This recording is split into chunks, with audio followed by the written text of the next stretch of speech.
The greatest people are self-managing. They don't need to be managed. Once they know what to do, they'll go figure out how to do it, and they don't need to be managed at all. What they need is a common vision, and that's what leadership is. What leadership is having a vision, being able to articulate that so the people around you can understand it, and getting a consensus on a common vision.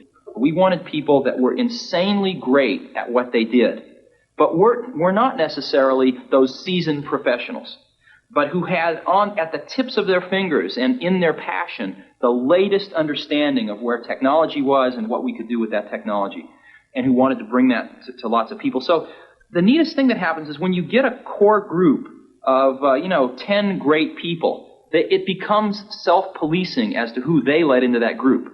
So I consider the most important job of someone like myself is recruiting. We agonized over hiring. We had interviews. You could go back and look at some of the interviews agendas. They would start at 9 or 10 in the morning and go through dinner. A new interviewee would talk to everybody in the building at least once and maybe a couple times, and then come back for another round of interviews, and then we'd all get together and talk about it. And then before they could fill out an application. No, they never filled out. The most critical part of the interview, at least to my mind, was when we finally decided we liked them enough to show them the Macintosh prototype, and then we sat them down in front of it, and if they just kind of were bored or said, this is a nice computer, we didn't want it. We wanted their eyes to light up and them to get really excited, and then we knew they were one of us. And everybody just wanted to work, not because it was work that had to be done, but it was because something that we really believed in, that was just going to really make a difference.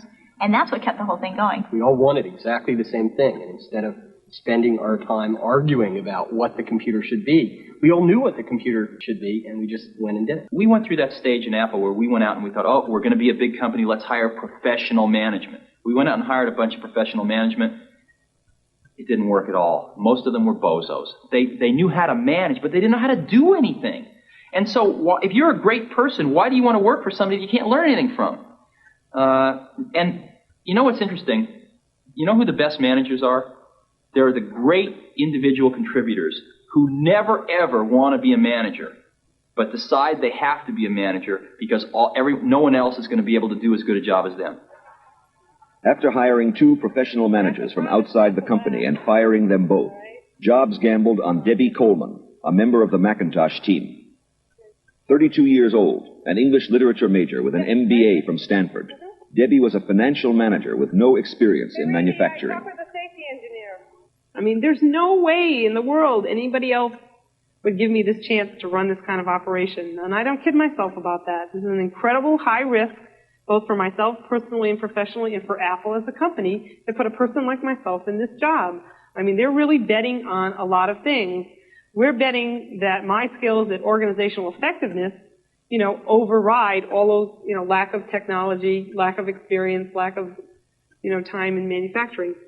So it's a big risk, and I'm just an example, and every single person on the Mac team, almost to your, entry-level person, you could say that about. This is a place where people were afforded just incredibly unique opportunities to prove that they could